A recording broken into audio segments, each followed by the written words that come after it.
The following program may contain strong language and mature content. Viewer discretion is advised.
Hello, happy Wednesday. Welcome back. Or if this is your first time, welcome to She is Shenomenal. I am Tasha Champion, the Shenomenal Coach of Champion Empowerment.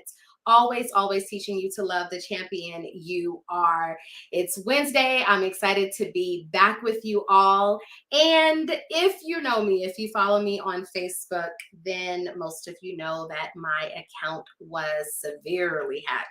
It wasn't hacked just to where I needed to change my password. It was hacked to the point that the hackers actually changed my login credentials. I have no access. They are reaching out to people. So if you follow me on Facebook and you have not blocked and reported that account, please do. I'm not going to get into it too much. I have had to deal with so much hack since Monday when it happened. And I thought about just sharing everything about it today, but I'm kind of tired of that. And what I felt was a little bit more important is for the last 8 or 9 weeks, I have been working with a domestic violence shelter and teaching classes. I brought in some facilitators to facilitate their own class inside. And today we had their celebration. And it was just such a beautiful space because what I was learning and seeing, obviously I know women are so resilient. Women of color, we're just so resilient. And as I listen to some of these women, even as I just listen to some of my friends, what I find is when it comes to Black women especially, and I'm sure I've talked about this before, we are held to this high standard of having strength.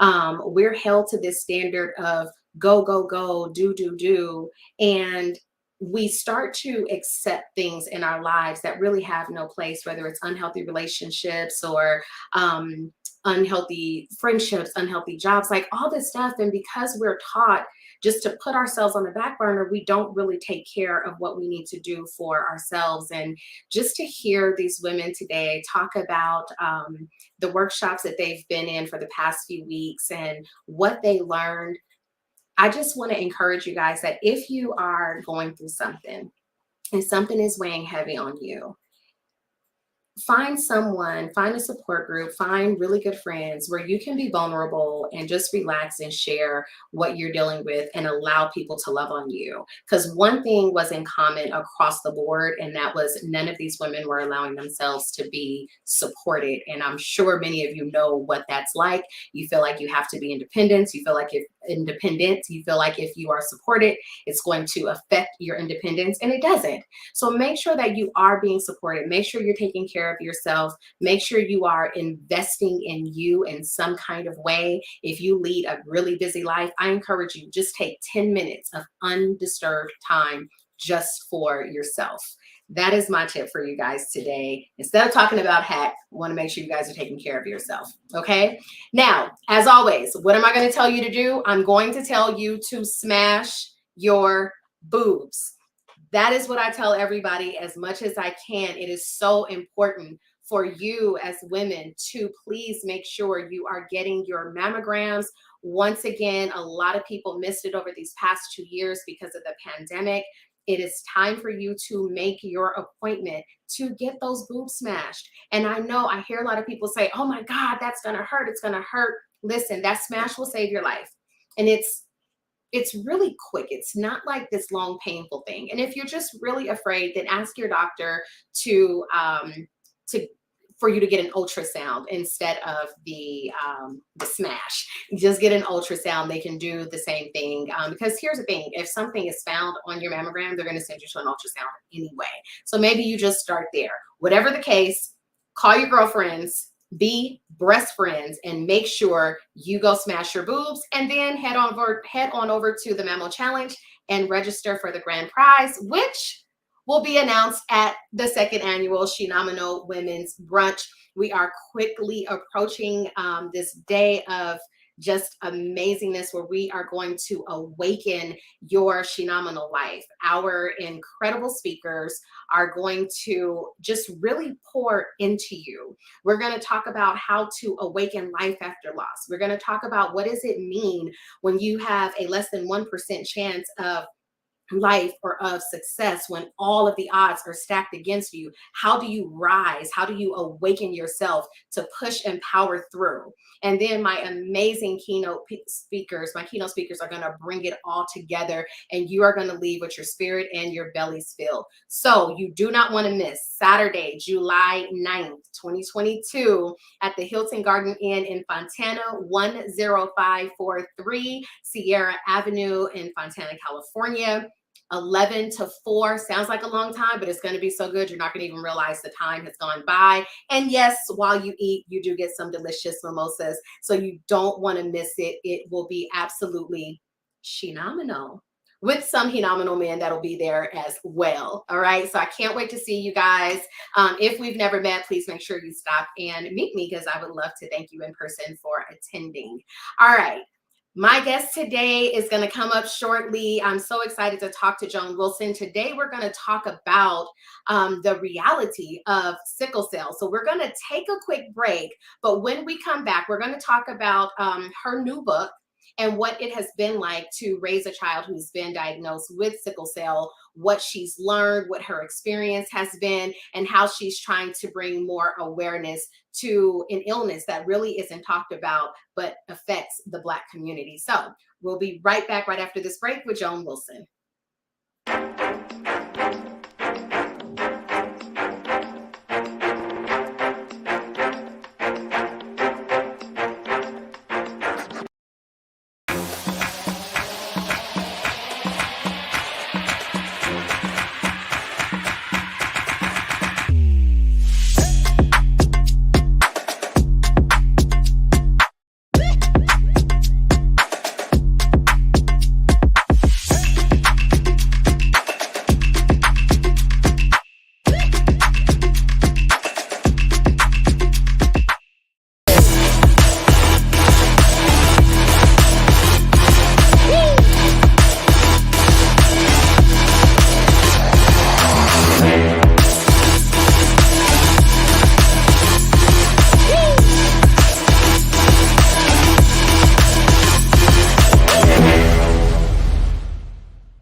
All right, welcome back. I'm so excited for you guys to meet my guest for today, Joan Wilson, where we are going to really talk about the effects of sickle cell anemia.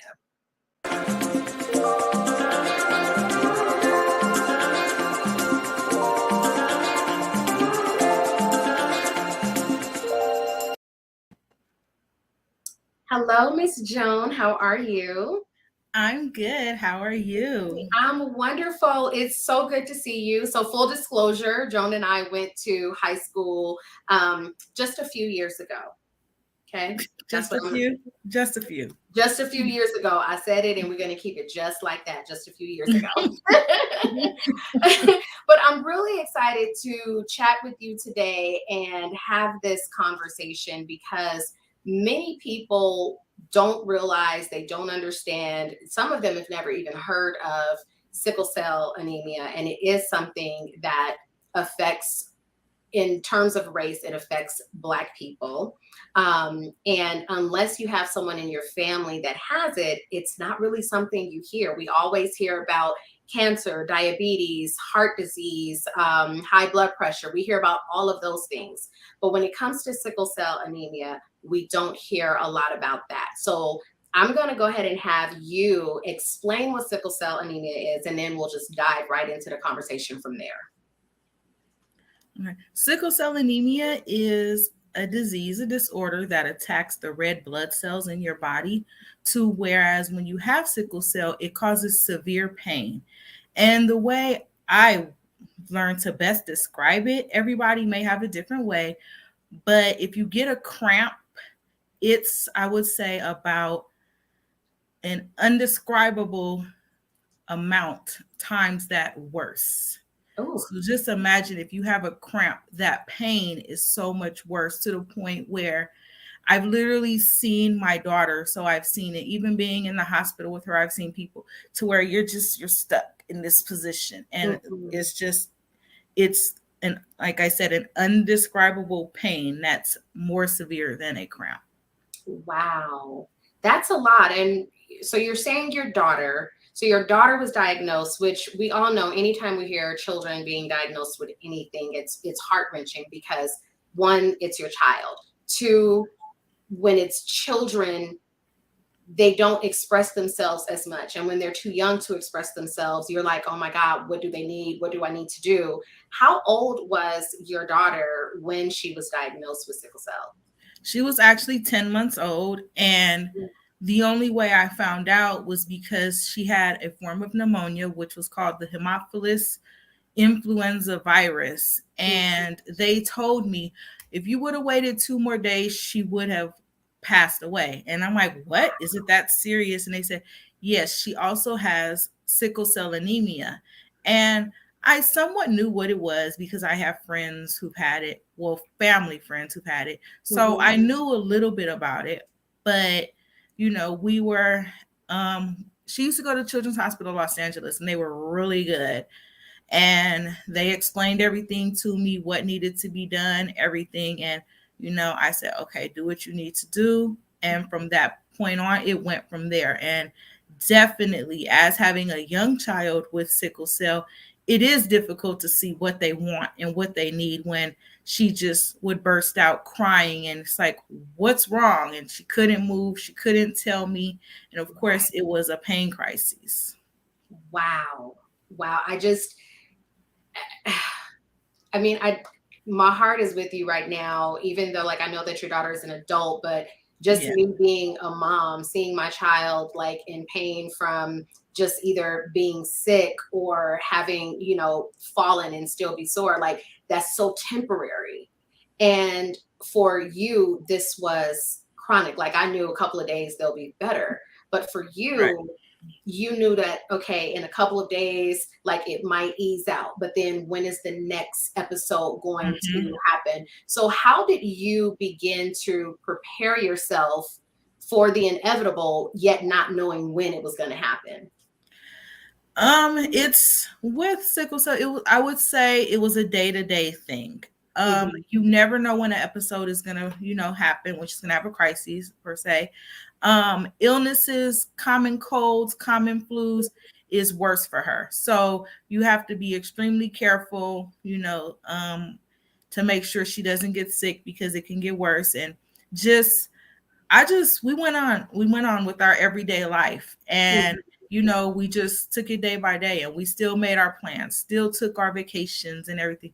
There was one time we were on vacation and she got really sick, and it's like, okay, we have to cut it short. Luckily, we were just in Anaheim at Disneyland for a few days, came back. Sure enough, she had pneumonia, which also in sickle cell, there's something called acute chest, to where fluid gets in their lungs, and it can only be treated mostly with IV antibiotics. So we caught that, and it caused her to have pain, a crisis. So as I said, it's a day by day thing, and we did everything as normal. and always had her medical records on hand, always had her medical cards, just to ensure we were always prepared if she needed to go to a hospital wherever we were. That's a lot.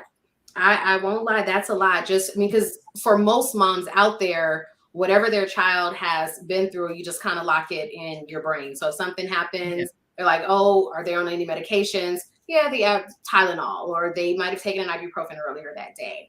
But when it's something that's chronic, it's not about just having this in the back of your mind. You have to be completely ready with full medical records and information at any given time.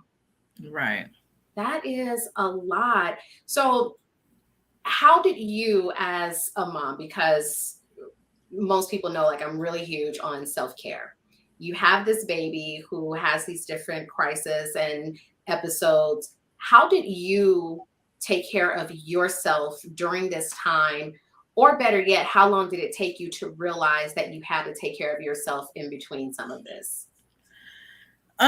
Needless to say, when I first heard about it, and I'm like, what? Okay. And I'm stressing out. It's like, no, I can't work, I can't do anything. And just as I'm learning now, because right now I'm going to school for my doctorate, and my dissertation is based upon what I've experienced. So just a little background. I got my bachelor's in healthcare administration. I got my master's in healthcare administration, all because there were sometimes we've been in the hospital and the physicians are trying to tell me what I don't know about my child. So I'm like, okay, let me look at everything. And I look at all the HIPAA guidelines, rules, all of that. So that's what inspired me to go that route. My doctorate, so the topic of my dissertation is parents of sickle cell anemia experiencing the greatest distress on their own quality of life and how they seek social support, from social networks. Wow. So in research as a parent, I found out it is stressful on us, but I knew that I wanted to make a change. And a lot of parents, like I did myself, will blame themselves of their child having sickle cell. Right. And as before you finish that thought, and I don't mean to cut you off, I just want to make sure that people understand when you say, as parents do, we blame ourselves. But with a child that has sickle cell, I just want everybody to understand that when a child has sickle cell, more often than not is because both parents carry the sickle cell trait. Is that what it was for you? Yes. Okay. Seeing that I was young, and I didn't do my research with my daughter's father, and that became the outcome that she had sickle cell because both of us had the trait. Okay. So if some people may not know, well, what is a trait versus sickle cell? So the trait is where you don't have the pain episodes, the crises, any of that. But you do carry the trait where you have what you call anemia. So your blood is anemic. You like where you're cold, fast, and things like that. Versus sickle cell is where if two traits come together, then it can come out as a cell.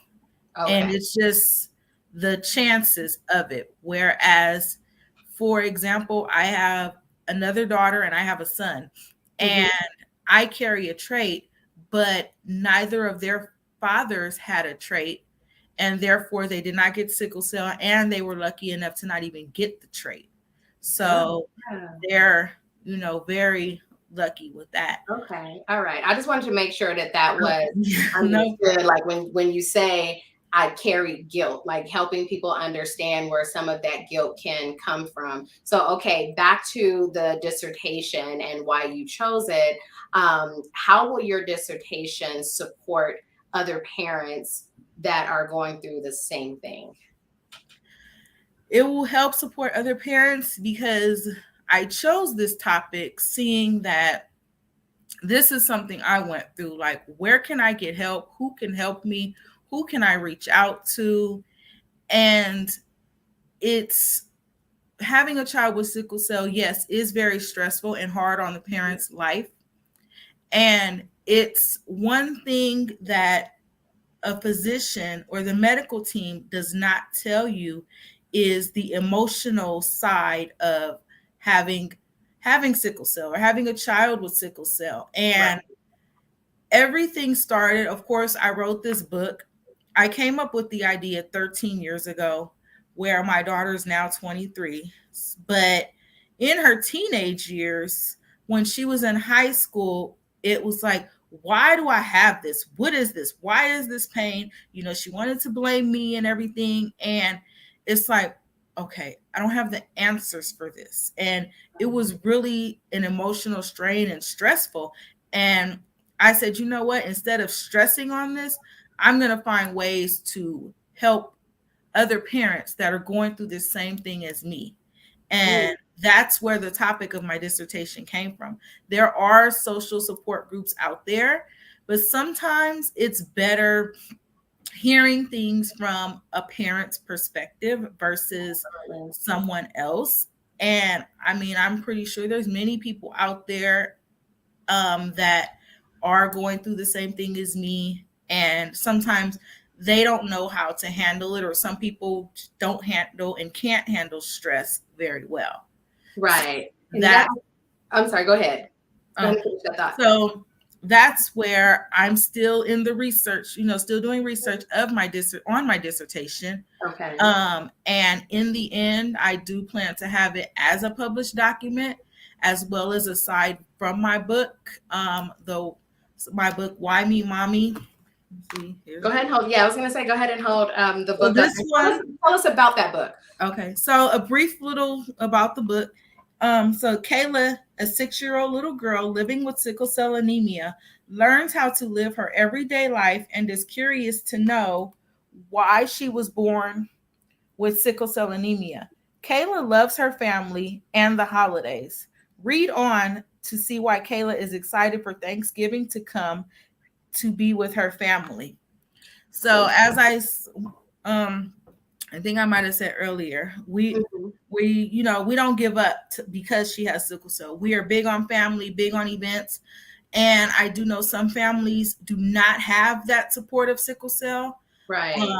I've had support of my family since day one.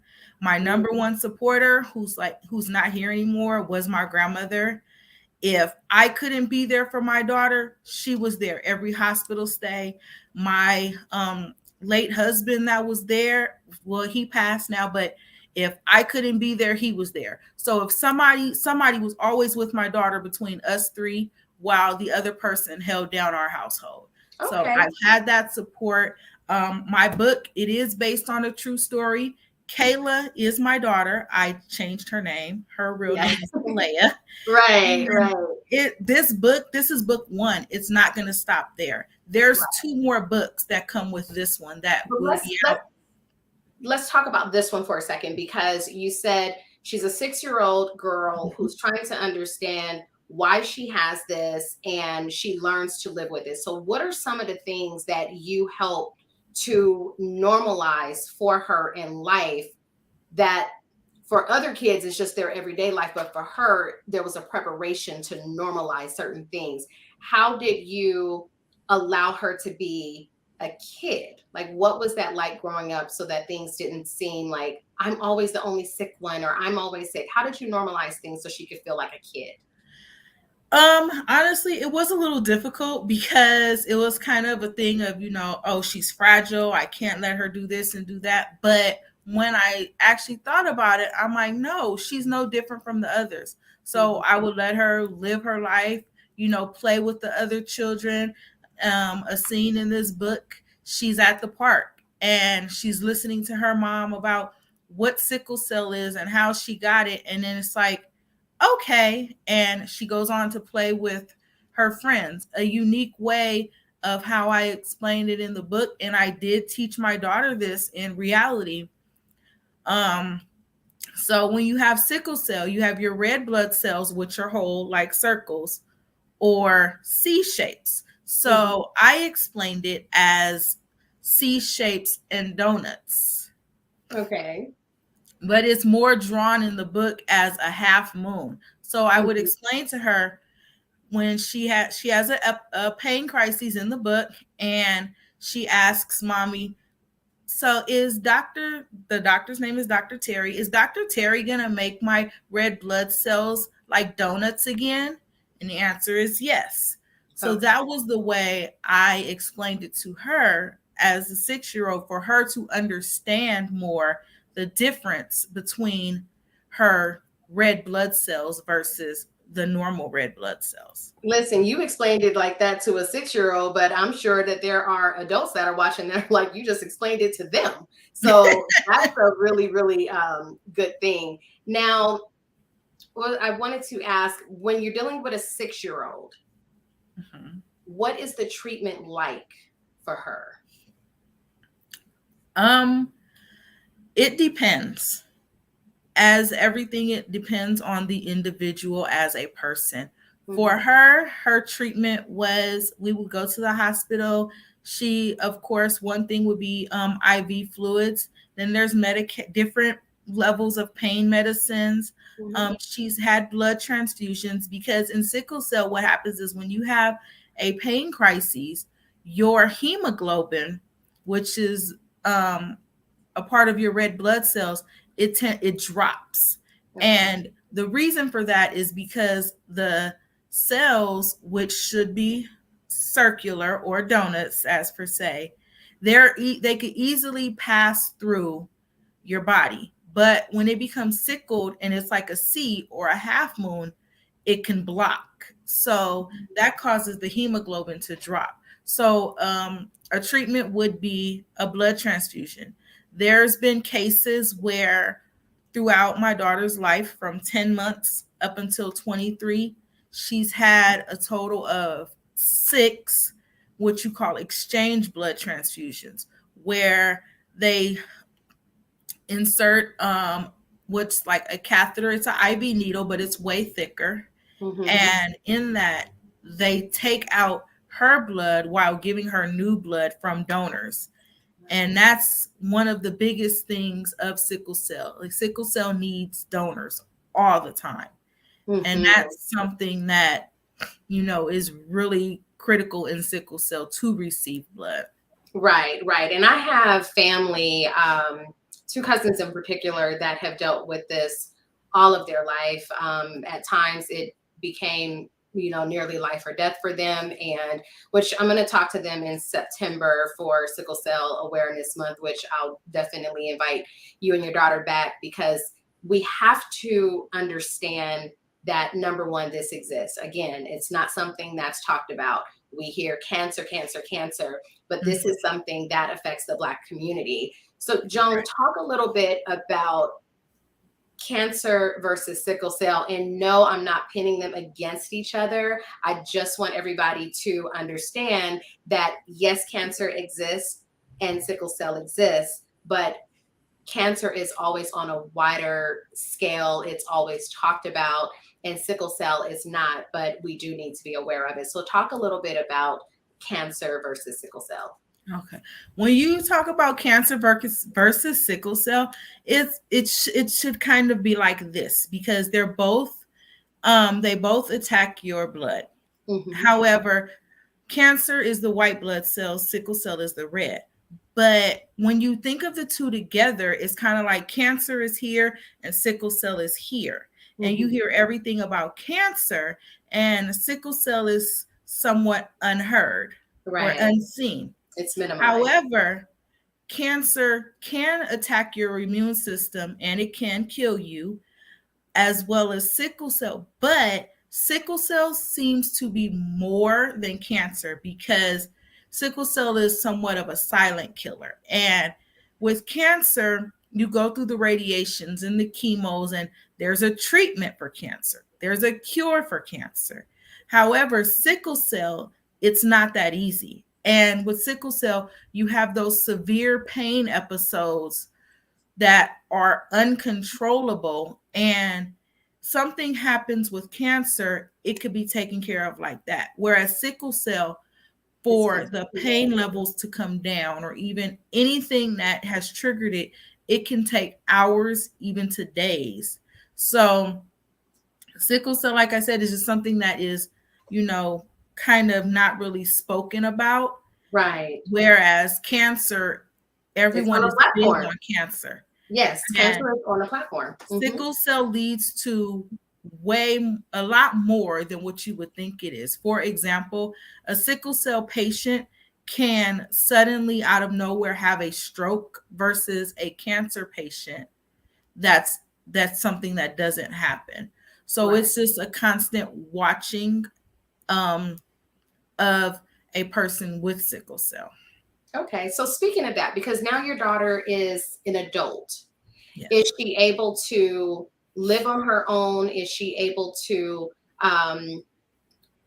because she doesn't know when an episode is going to happen, how does she manage this as an adult? Can she do it on her own, or is it best that she always has a caretaker in some capacity? She can live on her own. She lived on her own in California when I first moved out here to Vegas, Henderson, Nevada. And she was on her own, but she was on a treatment of chronic transfusions every 3 weeks. She moved out here. She no longer received them. She had her first episode here, I would say, about a year ago. And she went into panic mode and was screaming and couldn't breathe. And, it was kind of like I was in the middle of work and I work from home. And I said, okay, I told my job, I said, give me a minute. I'll be right back. I went to her. I had to actually explain to her everything because she's never experienced as an adult. Okay. So she's had a little more frequent crises since we've been out here, since she's not on those transfusions, which she has a high iron level. And that's from getting too many transfusions. So she has iron in her liver and in her heart, an overload. So that's something critical we have to watch, where she takes a lot of antibiotics for it to help bring those levels down. So everything we do now, or she does now, she has to be careful. But she still wants to live her life. She still wants to go out. She still wants to party. And at the end of the day, right. That's what she wants to do. Yeah. So at the end of the day, she wants to be on her own, but she's now afraid because she's like, no, like, mommy, I can't leave. Like, no, because if this happens, I'm not going to know what to do, So she's afraid to be on her own, but she does want to be independent. She goes out and things like that. And I just have to tell her, be careful. If you feel anything, if you have pain, whatever, always call me. Oh, right. So it's she wants to versus the no, I'm scared type thing. She's got to build it up. All right. So we're going to take a quick commercial break and we're going to come back and talk more with Joan Wilson. We're also going to talk about the effects of being in the hospital with sickle cell when you are a woman of color, obviously, and how you are treated. So we're going to talk about that, but we're going to take a break. We'll be right back.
All right, we are back. We are still talking with Joan Wilson, author of Why Me Mommie, a book about a little girl's journey through being diagnosed with sickle cell.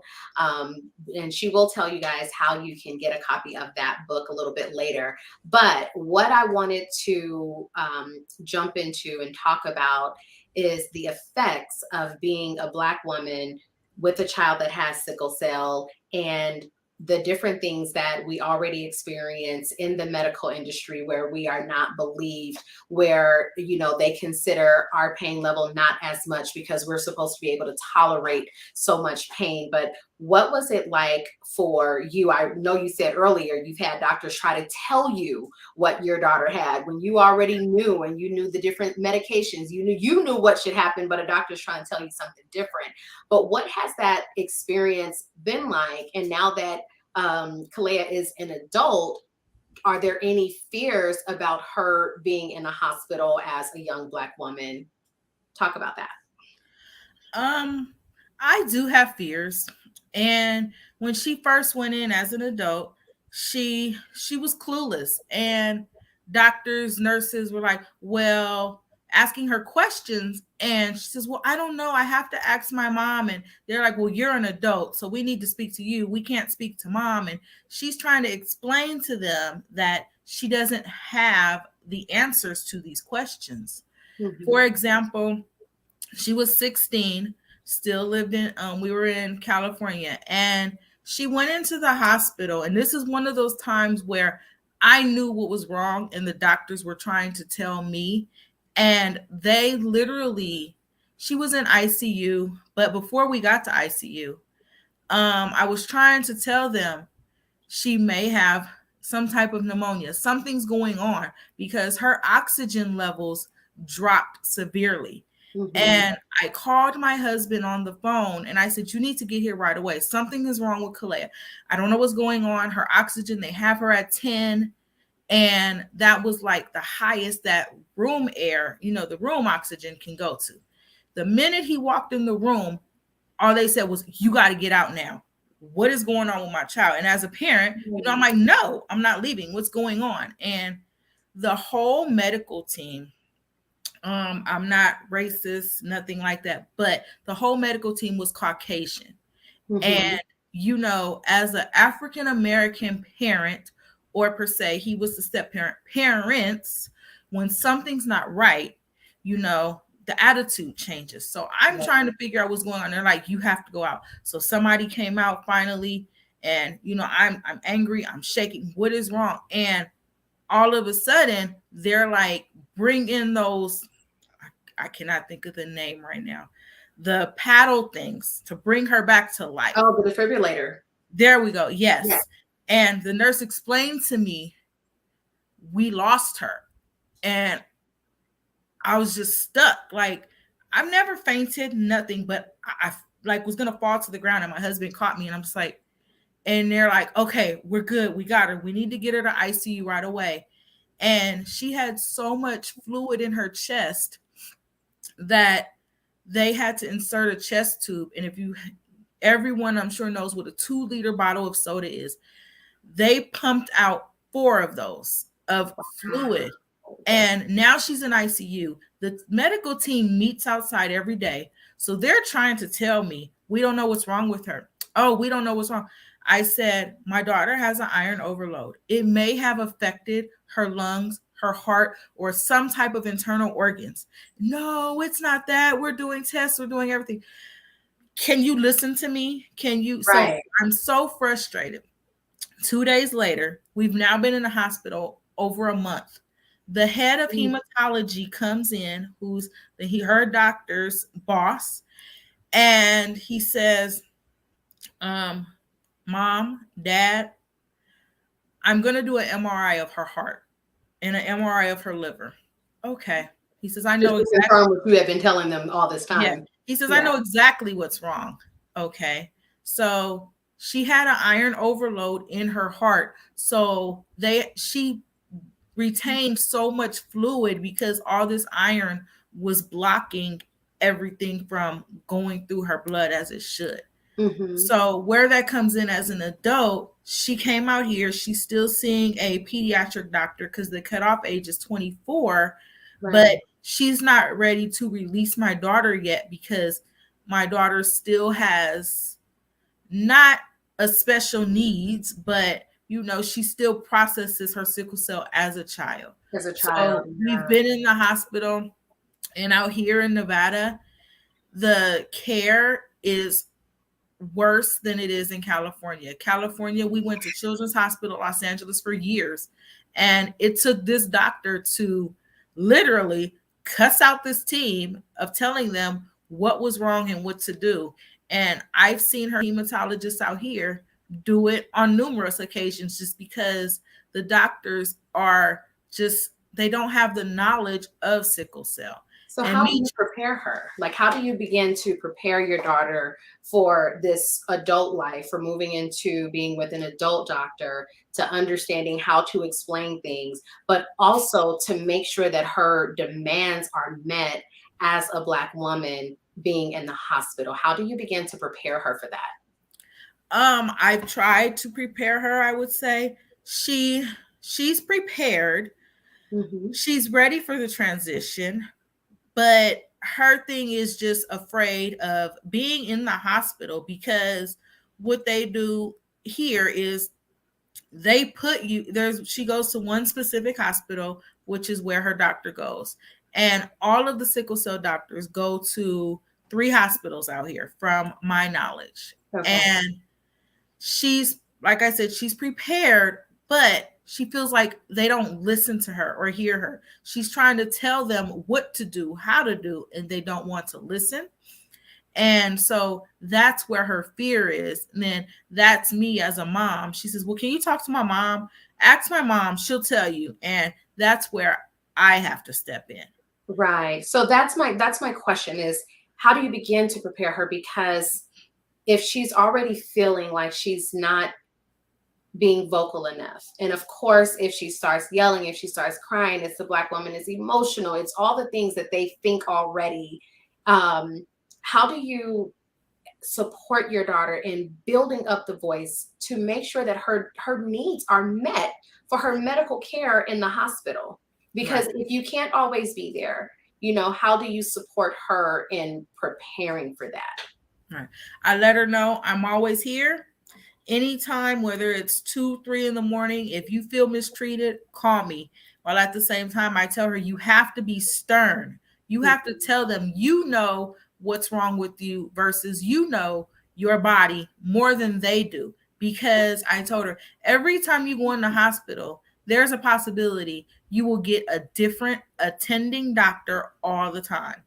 So I said, you have to go through that process all over again. Tell them.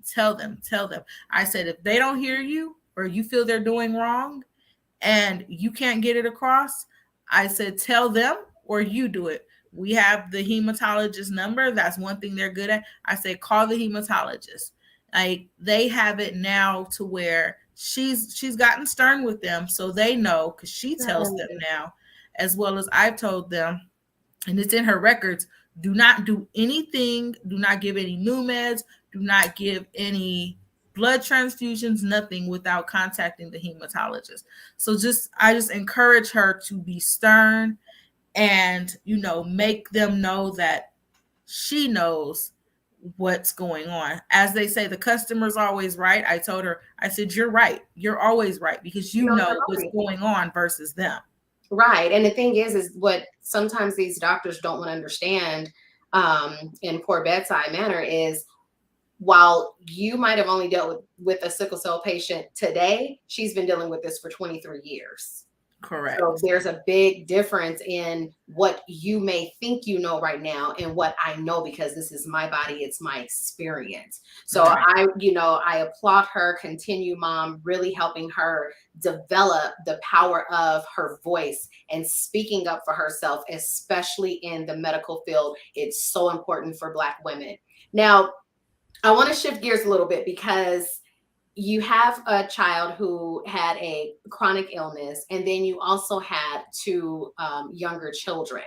And I know sometimes younger children can feel, well, I'm not going to say younger. Sometimes when there is an ill child in the home or a child that deals with illness all the time, I don't want to call her ill, the other children will feel neglected sometimes because there's so much attention on the child that needs care, that needs more care. Did you experience that, or how did you talk to your other children about it to make them feel just as loved, even though sometimes you may have to medically give her more attention? I explained to them the same way I explained to my oldest, Kalea. My son, he's 8. So he's in that age right now of where I first started explaining to my other two. My daughter that has sickle cell and her sister. So he's around that age, but he's already picked up that his sister is sick and he understands. Okay. And my other daughter, she's 19. And both of them, I would say since the age of 4 or 5, Mommy, is Lala okay? Mommy, is Lala going to the doctor? They call her Lala. Mm-hmm. So, Okay. Mommy, is Lala going to the doctor? Is Lala going to be okay? Lala, do you need anything? What do you need? So they know. And now when she has pain, sometimes if you rub the area, it kind of helps. So both of them will go rub her leg, rub her arm, rub her back. And they, as I said, they both know and understand. So if I say, okay, Mom, well, of course, my 19-year-old, I'm going to take your sister to the hospital. Okay, so she'll call me. Is Lala okay? Can I go visit Lala? The 8-year-old, is Lala going to be okay, Mommy? Yes, Mommy's going to take her to the doctor to get medicine. And he'll use my mom's phone. He'll call her cell phone. He'll talk to her when she's in there. So they're both very helpful, very understanding. I have to say, I don't think I've ever experienced where they felt the neglect. It was more of understanding. So you started with them, incorporating them into like her care, into knowing how she felt. What would you say to other parents who are in your situation, whose children may feel neglected? How would you support them? What would you tell them to do to help nurture the full relationship versus, this child feels this way while this child is ill? What would you say to them? I would pretty much say they to do how I did it. I incorporated them in it, and I explained to them first what was going on and why this was happening.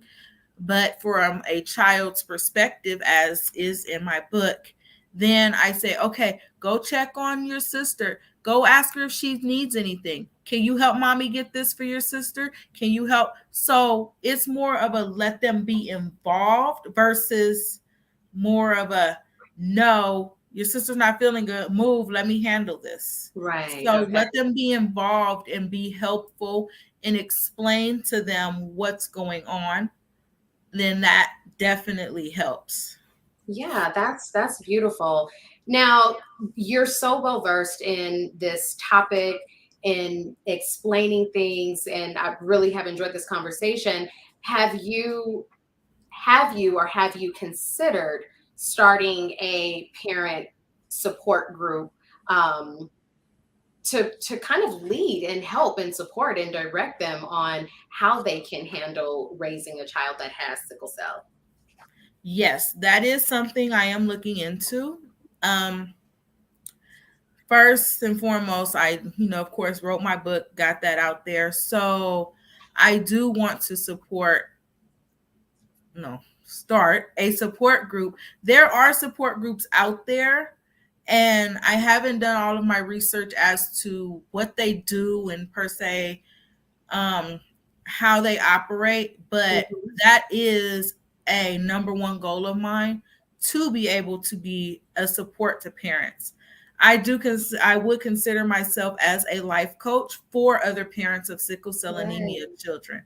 And I definitely encourage them. I have some groups I follow on Facebook that I am a part of, and I encourage them to reach out to me if they have questions or anything, just anyone.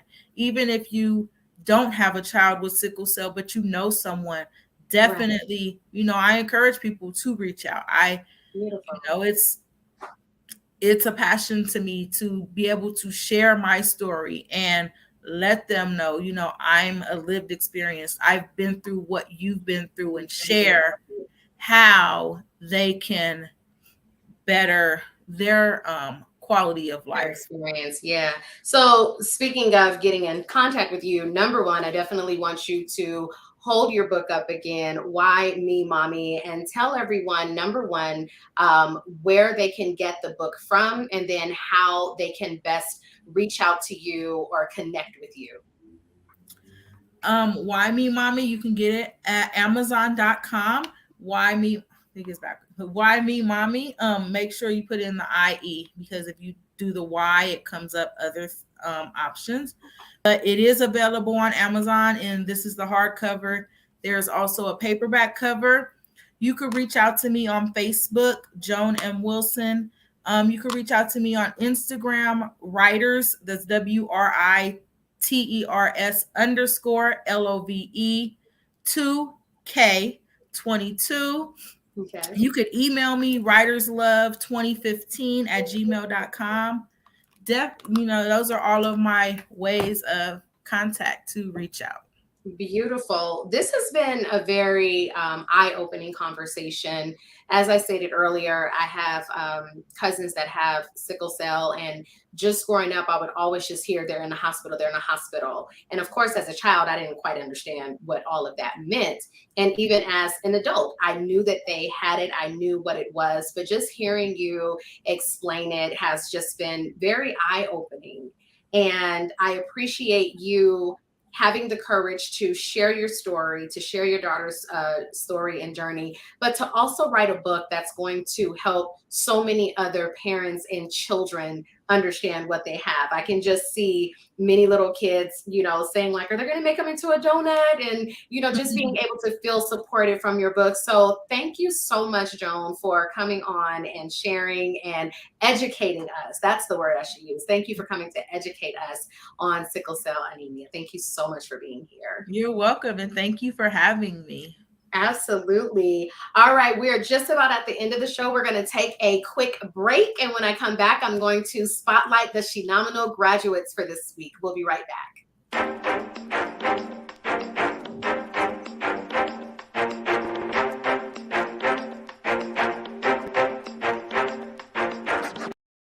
Pyro Media Network is a proactive network focused on providing innovative space for content creators and entrepreneurs. PMN is dedicated to giving its viewers a diverse entertainment experience while helping content creators elevate their production, engagement, and overall branding. To date, PMN has reached over 1 million viewers and listeners internationally, produced over 72 successful shows with high ratings and fanfare, and has housed over 135 content creators, brands, and businesses through entertainment and consulting services exclusive to Pyro Media. Pyro Media Network is a space that makes you feel at home. So if you or someone you know wants to make an impact, then contact PMN by visiting www.pyromedianetwork.com, and we will take your production to the next level.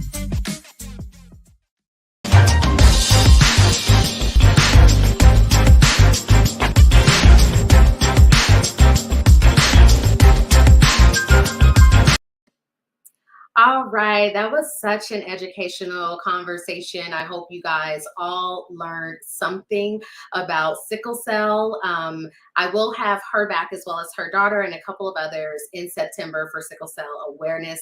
I want to continue to bring more awareness around this illness that affects a lot of us in the Black community. So now I have to get ready for my Shenomenal graduates to spotlight them.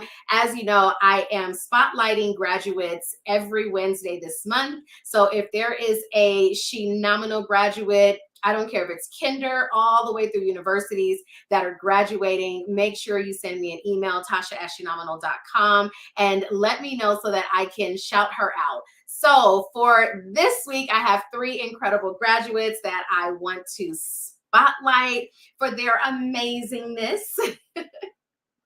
So starting with little Miss Skylar Rose, she has graduated from kindergarten. So she's getting ready to step on up into first grade.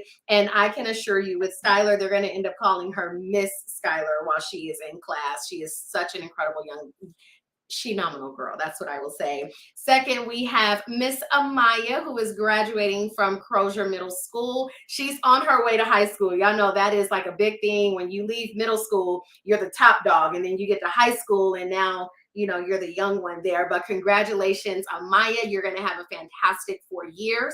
And then last, I want to congratulate Miss J. Simone, who just graduated from West LA College. She is headed to a university and wants to teach in special education. So congratulations, you three. You have a bright future ahead of you. And always remember, you are Shenomenal young ladies and women. All right, that is the show for today. I look forward to seeing you guys next week. We're going to talk to some entrepreneurial women who are paving their own way through the industry of clothes and like graphic design, but we're really excited to speak with these women. I always want to make sure that there are some people that you guys get to connect with, support, purchase from. So we're going to see them next week. I'm really excited. Well, that's it. It's the end of the show. Joan Wilson, thank you for being my guest. You, my dear, are Shenomenal. To all of my Shenomenal graduates and all of you out there, thanks for joining. I will see you next Wednesday.